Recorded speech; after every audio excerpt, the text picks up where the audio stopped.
Assalamualaikum warahmatullahi wabarakatuh pemirsa, selamat petang. Senang sekali saya Khairul Fahmi hadir kembali untuk menjumpai Anda kali ini di Dialog Publik TVRI Bengkulu. Untuk edisi hari ini pemirsa di Selasa 15 Desember 2020. Dan sore hari ini kita akan mengangkat tema mengenai optimisme di tengah pandemi COVID-19 tentunya. Dan untuk Anda pemirsa yang mau berdialog bersama kami di line ini, yang pertama saya mau sapa terlebih dahulu ada Sekretaris PMI Provinsi Bengkulu, ada Bapak Joni Saputra. Selamat sore. Selamat sore. Sehat alhamdulillah? Sehat. Alhamdulillah, baik. Dan selanjutnya ada Ibu Jessi selaku pelaku UMKM. Halo, selamat sore Ibu. Sore. Sehat? Alhamdulillah. Dan yang terakhir pemirsa ada Bapak M. Asromi selaku tokoh pemuda. Selamat sore Bapak. Selamat sore. Baik, dan untuk sore hari ini kita membahas tema mengenai optimisme di tengah pandemi COVID-19. Kita menuju ke Ibu Jessi terlebih dahulu selaku pelaku UMKM di Kota Bengkulu ya Bu ya? Iya. Oke, baik. Nah, ini sesuai dengan tema yaitu mengenai optimisme di tengah pandemi COVID-19. Ini seperti apa untuk perkembangan dari usaha UMKM sendiri selama pandemi COVID-19? Alhamdulillah. Emang berawal di awal pandemi memang menurun omsetnya, tapi lumayan sejak pemerintah harus menggunakan masker, jadi saya beralih untuk menjahit masker dan alhamdulillah. Oh, jadi saya sekarang menjual masker? Menjahit dan menjual. Oh, menjahit dan menjual. Dua-duanya jalan. Memproduksi dan juga menjual. Iya. Ya, dan pasarannya sendiri seperti apa? Alhamdulillah pesanannya banyak dari instansi-instansi, jadi lumayan, jadi sekali produksi itu ratusan sampai ribuan. Oke, tapi amin. Baik, kita menuju ke Pak M. Asromi selaku tokoh pemuda. Baik, gimana untuk Bapak Asromi menyikapi hal tersebut tentunya untuk optimismenya kita selaku pemuda yang ada di Kota Bengkulu tentunya dalam pandemi COVID-19. Menyikapi ini ke sebuah permasalahan yang saya anggap sebagai seorang pemuda, seluruh saudara-saudara di rumah di mana saja berada, setiap ada masalah coba kita cari, pasti ada peluang. Di setiap permasalahan peluang apapun. Contoh ketika seperti Ibu Idi tadi, dia punya peluangnya pembuatan masker, atau dengan adanya PSBB itu teman-teman atau saudara-saudara di mana saja itu bisa, mungkin karena nggak bisa keluar itu bisa mendelivery makanan, mungkin sayur online di Bengkulu kayaknya belum ada nih. Betul. Salah satunya sayur online. Yang udah siap, tinggal ibu rumah tangga yang banyak aktivitas itu mengelola itu untuk semuanya mungkin dalam satu paket. Selain ada jasa delivery dan lain-lain lah. Oke, baik, berarti kita harus berinovasi tentunya dalam menghadapi pandemi COVID-19 ya. Karena bertatap muka PSBB tidak bisa kita lakukan untuk saat ini, jadi memiliki inovasi untuk bisa lebih bangkit lagi tentunya Pak ya. Baik, kita kembali ke Pak Joni Saputra terlebih dahulu. Pak Joni, tadi di berita TVRI Bengkulu ada berita mengenai PMI tentunya, yaitu melakukan pengobatan gratis. Nah, itu boleh cerita dulu ke pemirsa di rumah mengenai pengobatan gratis yang dilakukan. Apakah ini dilakukan hanya pada masa pandemi COVID-19 atau rutin dilakukan? Ya. Baik, jadi pada hari ini tadi kami PMI Provinsi Bengkulu melakukan pengobatan gratis untuk 3 kelurahan. 3 kelurahan itu Anggut Atas, Anggut Bawah, dan Sumur Melele. Kegiatan pengobatan massal ini rutin kami lakukan setiap tahun. Namun kali ini agak berbeda karena tahun ini di era pandemi COVID-19. Berarti rutin dilakukan setiap rutin tahun dilakukan. Ya? Dengan menerapkan protokol kesehatan yang sangat ketat. Jadi pesertanya sekitar 150 orang. Kita bagi dalam 3 termen. Kita kembali ngobrol bersama Bapak M. Asromi selaku tokoh pemuda Pak ya.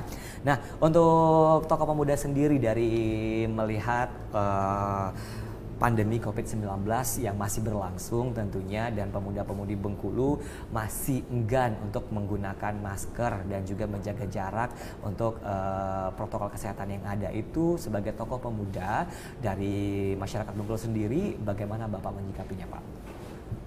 Sebenarnya yang perlu kita sadari semuanya bahwa protokol kesehatan hanya menegaskan yang sudah diajarkan dari dulu, baik itu adat, baik itu agama, bahwa kita harus bersih, bersentuhan. Apalagi nih khususnya pemuda, anak-anak muda yang laki-laki apalagi nih. Saya nyadarin tuh kalau kita lewat tempat-tempat nongkrong itu kan masih ramai, bahkan di pusat-pusat keramaian itu tanpa menghiraukan sama sekali. Kalau kita tidak sayang dengan diri kita, terjadi masalah. Oke, kita nggak sayang dengan diri kita. Masa kita tidak sayang dengan lingkungan kita? Kalau yang sudah punya anak, punya istri, masa nggak sayang sama anak istri? Oke, antibodi kita mungkin kuat, imun kita kuat, tapi belum tentu di lingkungan kita imunnya kuat. Saya bukan ahli kesehatan, cuman saya menilai kalau kita tidak mau seperti itu, jangan kita menyakiti orang saudara-saudara dan teman-teman kita, perawat yang bekerja. Saya melihat langsung. Saya punya tetangga kebetulan perawat COVID di ruang tahanan COVID. Dia meninggalkan, ini luar biasa ya, meninggalkan anak dan suaminya itu selama 1 bulan. Suaminya harus mengurusi rumah, mengurusi anak. Dia harus berpisah selama 1 bulan demi menjaga kesehatan kami di lingkungan, menjaga kesehatan keluarganya. Bukan enak. Wajar mereka sampai menangis ketika ada yang ditegur tidak mau ikuti protokol kesehatan. Karena kenapa? Saudara kita, teman kita, mungkin kakak kita sendiri itu sudah berjuang mengorbankan nyawa. Tidak boleh kita tutup mata. Tidak semua orang tidak semua orang bisa masuk atau antibodinya betul-betul kuat, nggak bisa masuk. Tapi di dalam tubuh, di dalam badan, ketika kita menyentuh adik kita, tangan lagi kotor, jangan bicara tentang COVID-19 atau corona ini ya. Dalam dulunya, ketika kita pulang dari bepergian, tangan kita pegang kemana-mana, tiba-tiba kita pegang adik, tiba-tiba kita pegang anak. Seharusnya kita memang ganti baju, mandi, bersihkan badan, baru berinteraksi dengan mereka. Kalau bepergian dari jauh, saya memang sudah membiasakan diri di rumah dari dulu, tidak ada siapapun tidak boleh perokok, tak boleh merokok dalam rumah. Siapapun tak boleh pegang anak walaupun kakeknya anak sendiri, tapi kalau belum bersih, minimal cuci tangan. Alhamdulillah di rumah walaupun saya punya rumah sederhana, tempat cuci tangan dari dulu memang sudah disediakan. Melatih keluarga, melatih anak, melatih kami sendiri untuk lebih, apalagi tanpa corona, lebih disiplin dalam menjaga kesehatan. Menjaga kesehatan juga menjaga kebersihan tentunya Pak ya. Baik, pemirsa di rumah, kita akan lanjutkan kembali tentunya untuk dialog publik TVRI Bengkulu, tapi kita jeda iklan dulu, tetap bersama kami di TVRI Bengkulu.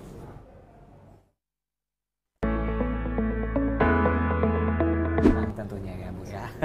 Oke, baik, kita kembali ke Pak M. Asromi selaku Tokoh Pemuda. Nah, tadi kita bicara mengenai masyarakat yang bandel tentunya untuk menggunakan masker dan lain sebagainya. Itu apa yang harus kita lakukan kepada masyarakat yang memiliki kebandelannya yang cukup tinggi untuk tidak menggunakan masker? Sebenarnya saya membantah dikit. Masyarakat kita nggak bandel kok, nggak bandel. Cuman jiwa adrenalinnya memang muncul tinggi, mau coba nih, bener nggak bahwa COVID ini benar-benar ada. Bahkan ini saya nggak menutup kemungkinan adik-adik mahasiswa, adik-adik pemuda yang tergabung di kita juga memang udah luar biasa kita menegur. Bahkan nih karena banyak juga nih para aktivis, adik-adik saya nggak usah sebutkan ya, mahasiswa. Dia coba mengkritik bahwa peraturan daerah, dia kritik itu. Ntar dulu deh, masalah peraturan daerah, saya ngomong kayak gitu kan sebagai orang yang umurnya lebih tua, kalau ilmu mungkin mereka lebih tinggi. Ntar dulu deh, kalian belum merasakan, kalian kan masih belum punya keluarga, kalian belum merasakan bagaimana kalau anak itu demam pilek aja. Demam pilek, jangan cerita corona. Saya membaca tentang virus COVID, virus yang menyerang itu, saya ngomong. Kalau di diri kita enak, kita sesak, kita bisa bicarakan.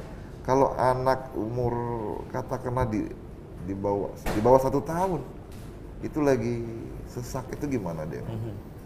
Saya banyak jalan, banyak pindah rumah dari dulu tuh banyak menyaksikan juga.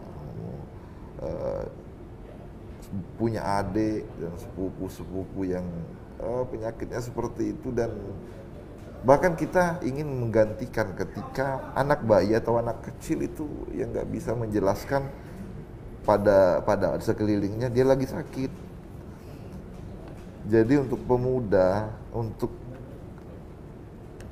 memberitahu, kita memang agak sulit kalau kita mungkin dengan bahasa menggurui. Kayaknya pendekatan persuasif kayaknya perlu ya.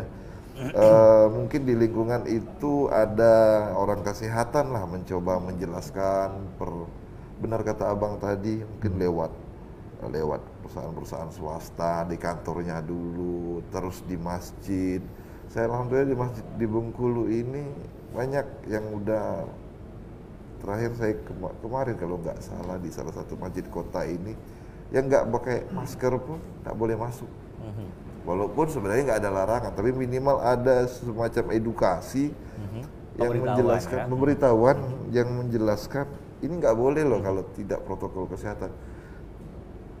Menjalankannya bukan hanya sekedar ada himbauan, ada tulisan, ada apa pengumuman, tapi di dalamnya tidak dilaksanakan. Kemarin pengalaman saya sendiri, kemarin memang dilaksanakan. Berjarak segala macam, tapi penjelasan secara agamanya saya bukan kapasitas saya ya.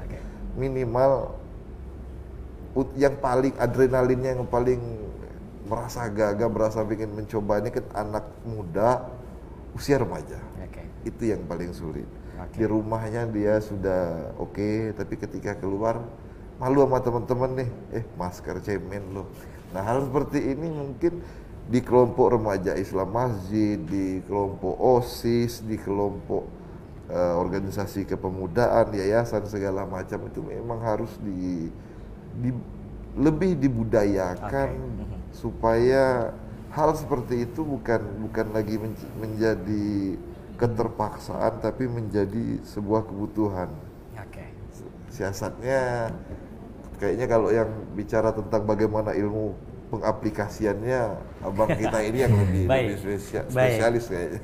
Baik, Bu Asromi tentunya. Berarti kita harus lebih memberikan edukasi lagi tentunya kepada masyarakat agar betapa pentingnya untuk menggunakan masker dan juga mematuhi protokol kesehatan yang ada selama masa pandemi COVID-19 tentunya ya. Baik pemirsa, kita akan jeda iklan dulu. Tetap bersama kami di Bengkulu, di Dialog Publik TVRI Bengkulu. Baik. Nah, kita ngobrol lagi tentunya bersama dengan tokoh pemuda yang ada di Kota Bengkulu nih ya. Tokoh pemuda ada Bapak M. Asromi ya, selaku tokoh pemuda yang ada di Kota Bengkulu. Nah, optimisme di tengah pandemi COVID-19. Mungkin banyak sekali orang-orang yang terkena COVID-19 dan juga orang-orang yang reaktif tentunya terhadap COVID-19 tentunya yang ada di isolasi sampai saat ini tentunya. Nah, ini kan terus meningkat tentunya untuk di masa pandemi COVID-19 ini. Itu menurut Bapak sendiri peningkatan itu terjadi dikarenakan oleh apa? Kalau terjadi peningkatan tuh oleh apa? Apakah oleh kesadaran masyarakat sendiri? Nanti nuansanya yang agak lain. Kalau saya ngomong dikit ya, ini mungkin berbicara mengenai tingkat kesadaran masyarakatnya sendiri, apakah tingkat kesadarannya masih rendah atau seperti apa itu?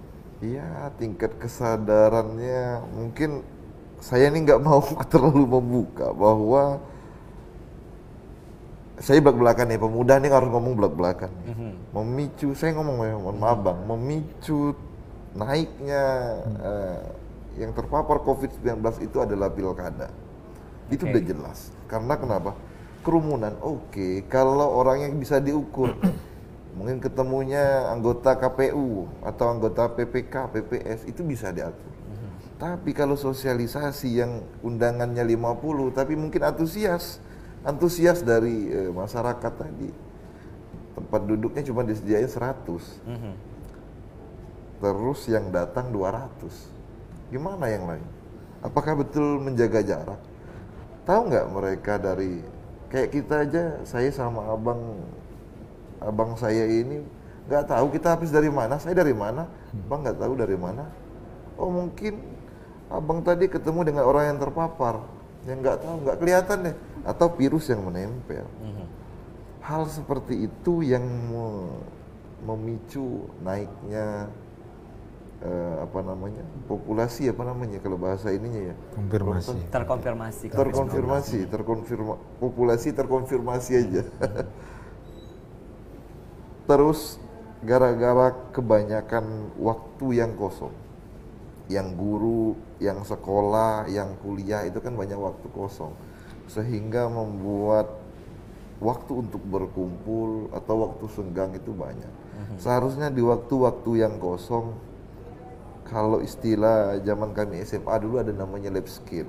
Nah, kita mengasah skill kita di bidang apapun. Ayunda kita ini dia sarjana kesehatan, tapi dia belajar menjahit.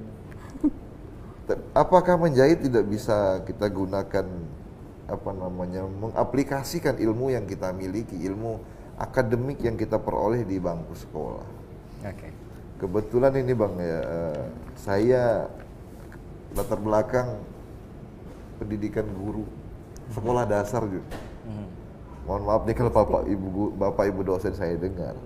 Tapi saya secara profesi saya tidak mengajar secara langsung.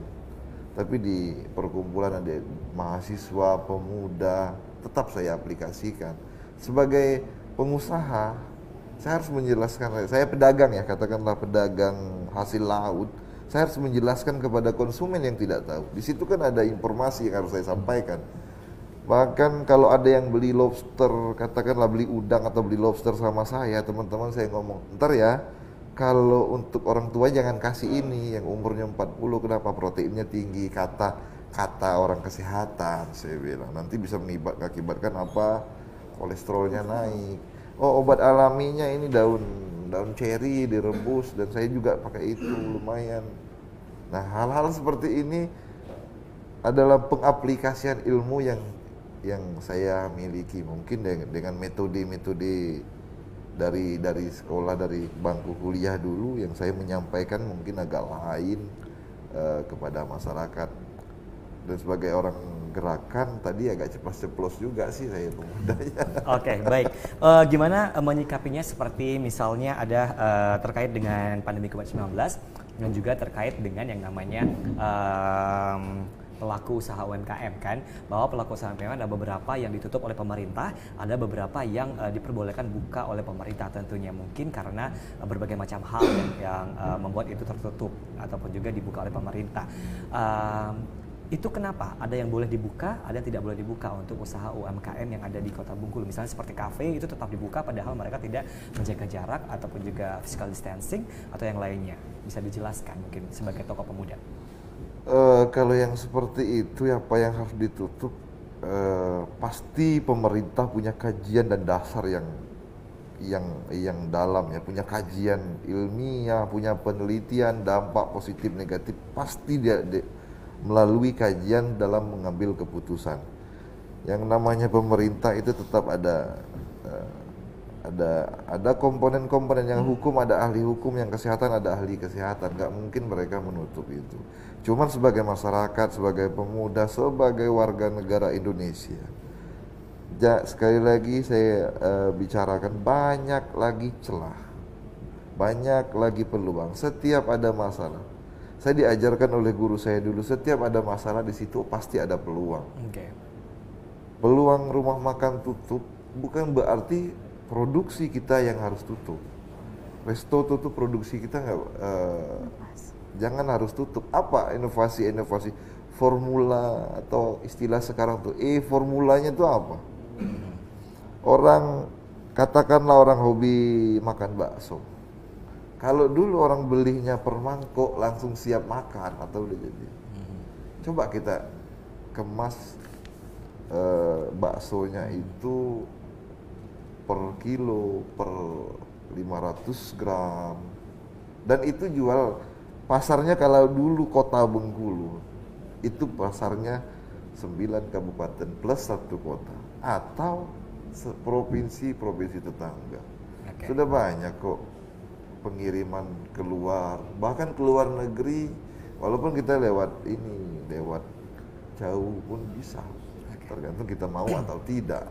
mau belajar atau tidak. Betul sekali ya. Baik pemirsa, kita akan lanjutkan kembali untuk dialog publik TVRI Bengkulu sore hari ini. Kita akan jeda iklan terlebih dahulu, tetaplah bersama kami di TVRI Bengkulu.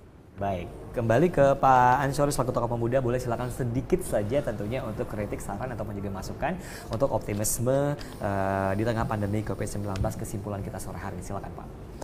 Optimis ya, sebuah kalimat optimis ini dalam situasi pandemi COVID-19 ini kita tidak boleh berhenti untuk berkarya.